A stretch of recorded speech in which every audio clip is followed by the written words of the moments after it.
फू और ली को देख लेती है किस करते हुए। अब फू की जैसे ही उस पर नजर पड़ती है तो फू बोलता है फाइनली तुमने सब कुछ देख लिया, लेकिन तुम कहाँ जा रही थी, भागने की कोशिश मत करना। तो ली कहती है कि इसको परेशान मत करो, अगर ये कहीं जाना चाहती है तो इसको जाने दो। श्याओ वहाँ से चली जाती है और फू उसकी तरफ देखने लगता है और श्याओ जैसे ही वहाँ से बाहर आती है तो सोचती है आज का मेरा पूरा दिन ही बर्बाद हो गया इस फू की वजह से।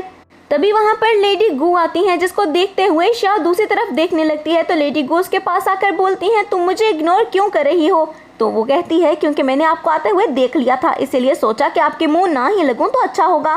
तभी मिस गू बोलती हैं कि तुम्हें अपने फादर के ट्रीटमेंट के लिए पैसे देने होंगे ताकि तुम उनको सपोर्ट भी कर सको, आखिर तुम उनकी बेटी हो। और वो श्याओ से फाइट करने लगती है। तभी जिया जो कि उनकी बेटी थी आकर उनको रोकती है और श्याओ बोलती है कि मेरे मुंह ना लगे, लेकिन आंट गू उसको थप्पड़ मार देती है, जिस पर श्याओ को काफी ज्यादा गुस्सा आता है और आंट गू को वो धक्का दे देती है और वो नीचे जमीन पर गिर जाती है। जिया श्याओ से फाइट करने के लिए आती है, लेकिन इतने में निया वहाँ पर आ जाती है और आकर श्याओ को बचा भी लेती है और जिया और मिस गू डरते हुए वहाँ से भाग जाती हैं, श्याओ को ये बोलते हुए कि हम तुम्हें देख लेंगे, हमारा इंतजार करना। अब श्याओ निया को थैंक्स बोलती है, लेकिन वो सोच रही थी कि अचानक से ये इतनी ज्यादा अच्छी कैसे हो गई। तभी श्याओ की नजर उन ज्वेलरी बॉक्सेस पर जाती है जो कि खराब हो चुके थे और वो बोलती है कि मैं आपको इसके लिए कंपनसेट कर दूंगी। तो निया कहती है कोई बात नहीं, मुझे वैसे भी ये पसंद नहीं आए थे, मैं तो सिर्फ भाई को बाहर लाना चाहती थी, इसीलिए मैंने बहाना बनाया था। और फिर इतने में वहाँ पर असिस्टेंट भी आ जाता है और निया बोलती है कि श्याओ क्या तुम खुद से घर चली जाओगी टैक्सी लेकर, मुझे किसी जरूरी काम से जाना है। तो श्याओ सोचती है ओह तो इसीलिए इतनी अच्छी बन रही थी ताकि मेरे सामने अच्छी बन के मेरा नुकसान भी कर सके। और फिर श्याओ बोलती है ठीक है कोई बात नहीं, आप चली जाए, मैं टैक्सी लेकर घर चली जाऊंगी। अब नेक्स्ट सीन में हम श्याओ को देखते हैं जो कि घर आती है और उसकी मदर बताती हैं कि आन को बहुत तेज बुखार है और उसको होश भी नहीं आ रहा। ये बात सुनते हुए श्याओ काफी ज्यादा परेशान हो जाती है और भागते हुए फू के रूम के पास जाती है। जैसे ही डोर नॉक करती है तो ली दरवाजा खोलती है और बोलती है बताओ क्या हुआ। तो वो कहती है मुझे फू से बात करनी है। इतने में फू भी वहाँ पर आ जाता है। श्याओ बोलती है कि आन की तबीयत बहुत ज्यादा खराब है और घर पर कोई ड्राइवर भी नहीं है, क्या तुम मुझे हॉस्पिटल ले जाओगे। तो ली सोचती है कितनी बेवकूफ है ये लड़की, इसे लगता है कि फू इसकी बात मान लेगा और इसका ड्राइवर बनके इसको हॉस्पिटल लेकर जाएगा। लेकिन जैसे ही फू कहता है कि मेरा इंतजार करो मैं अभी आता हूँ, तो ली शॉक रह जाती है और सोचती है ये मान कैसे गया। श्याओ फौरन से नीचे चली जाती है और आन को देखने लगती है और अपनी मदर से बोलती है कि फू ने बोला है वो आएगा तो वो जरूर आएगा। लेकिन वो डर भी रही थी और सोचती है कि फू क्या सच में तुम मेरी हेल्प करने के लिए आओगे। दूसरी तरफ ली फू से बोलती है कि तुम मुझे ऐसे यूज नहीं कर सकते हो अपने ग्रैंडफादर के सामने शो ऑफ करने के लिए। लेकिन फू से बोलता है कि अभी चुपचाप तुम वापस चली जाओ। और फिर रेडी होकर वो नीचे जाता है और आन को लेकर हॉस्पिटल चला जाता है। डॉक्टर के चेकअप करने के बाद श्याओ और उसकी मदर थोड़ा सा सुकून में आती है कि आन अब कुछ ठीक था। तभी श्याओ की मदर बोलती है कि मुझे लगता है कि फू को काफी ज्यादा भूख लगी होगी, तुम इसके लिए खाना बना दो। श्याओ कहती है ये बहुत ज्यादा बिजी था, इससे जरूरी काम होंगे, इसलिए इसे वापस चले जाना चाहिए। तभी फू बोलता है कि नहीं मुझे सच में भूख लगी है। श्याओ की मदर कहती है चलो इसको लेकर जाओ और इसके लिए जाकर खाना बनाओ। श्याओ वहाँ से फू के साथ बाहर आ जाती है और बोलती है कि आपको तो ली के साथ जाना था, फिर आप मेरे साथ क्यों। तो इस पर फू बोलता है कि इस बात को तुम ज्यादा मत सोचो, मुझे भूख लगी है। और श्याओ उसे घर लेकर आती है और उसके लिए नूडल्स बनाती है जो कि वह बहुत ही मजे से खाता है। जिसके बाद श्याओ उसे थैंक यू भी बोलती है। और नेक्स्ट मॉर्निंग हम देखते हैं कि असिस्टेंट उसे वो बैंक कार्ड भी दे देता है जिसमें 2 मिलियन युआन थे। श्याओ जल्दी से कार्ड पकड़ती है और वहाँ से भाग जाती है, जिस पर वो सोचता है कितनी बदतमीज है ये, पैसे पकड़े और भाग गई, जरा ख्याल नहीं है कि बंदा थैंक यू ही बोल दे। अब श्याओ वहाँ से आन के पास आ जाती है और आन से पूछती है कि क्या तुम ठीक हो। तो आन बोलता है कि हाँ मैं ठीक हूँ। तो श्याओ कहती है कि मम्मा आप भी जाकर रेस्ट कर लें, आप काफी ज्यादा थक गई होंगी। उसके बाद सुनते हुए उसकी मदर वहाँ से चली जाती है और श्याओ ही आन के पास रुकती है। तभी हान भी आन से मिलने के लिए आता है और आन से बोलता है कि मुझे ब्रदर इन लॉ बोलो। श्याओ ये बात सुनते हुए बोलती है कि अगर तुमने इसे ब्रदर इन लॉ बोला तो मुझे कभी सिस्टर मत बोलना।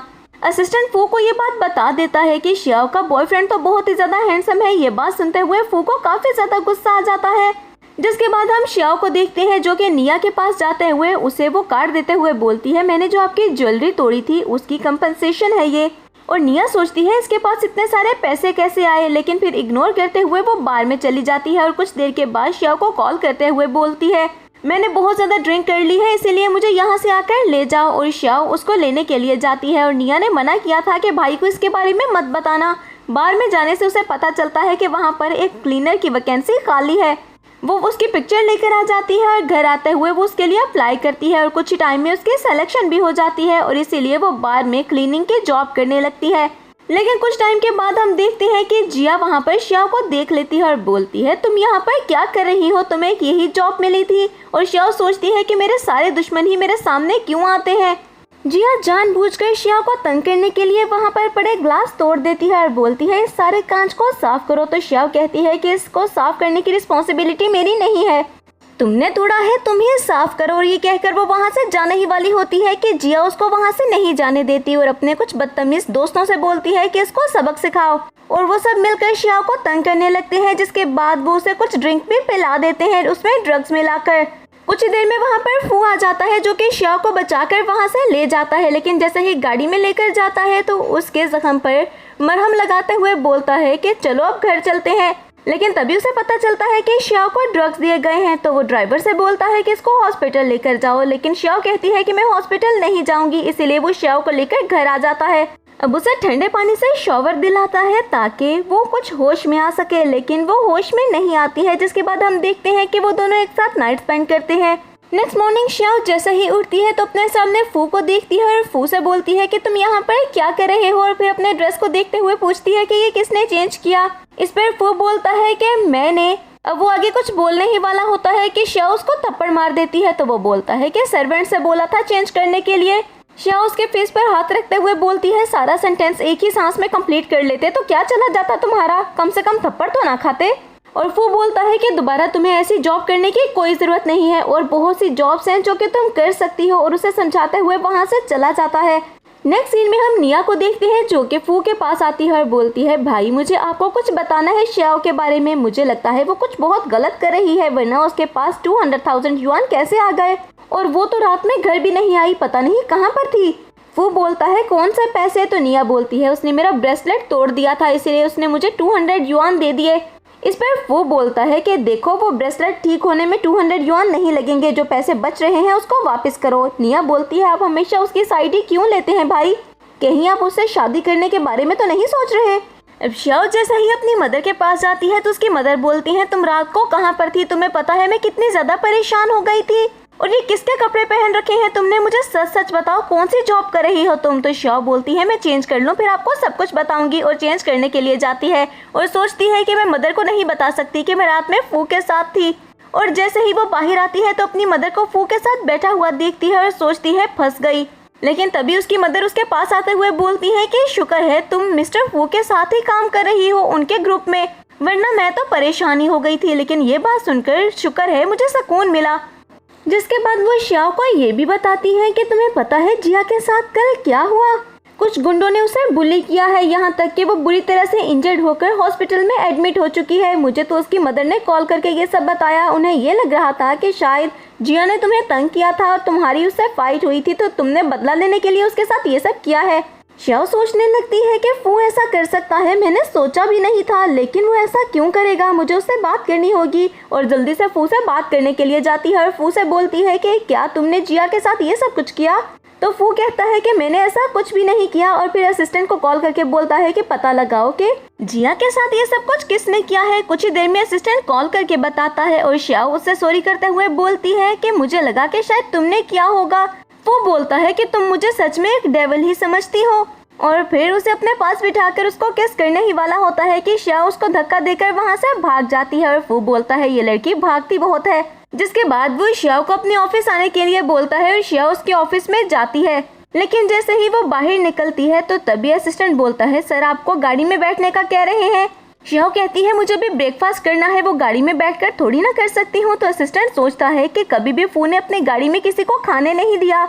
इतने में फू कहता है, कोई बात नहीं, गाड़ी में बैठकर खा लेना। और ये बात सुनते हुए तो असिस्टेंट शॉक ही रह जाता है और श्याओ गाड़ी में बैठकर सैंडविच खाने लगती है। जिसे देखते हुए फू बोलता है, क्या ये बहुत ज्यादा टेस्टी है। तो श्याओ कहती है, बहुत ज्यादा, कल तुम भी अपने लिए एक बनवा लेना। ये बात सुनते हुए फू बोलता है, कल का इंतजार क्यों करना। और श्याओ के सैंडविच में से ही बाइट लेता है। नेक्स्ट सीन में हम श्याओ को देखते हैं जो कि ऑफिस में आकर काम करने लगती है। और तभी सेक्रेटरी उसे सारा काम समझाकर वहां से जाती है कि इतने में ली की कॉल आती है और वो बोलती है कि मुझे फू से बात करनी है। श्याओ जैसे ही फू को ये बात बताती है तो फू बोलता है, मैं अभी बिजी हूँ और मैं बात नहीं करना चाहता, उसको बता दो कि वो कुछ देर बाद कॉल करे। कुछ देर में सेक्रेटरी आती है और शव से बोलती है, तुमने क्यों बताया कि सर ऑफिस में मौजूद है?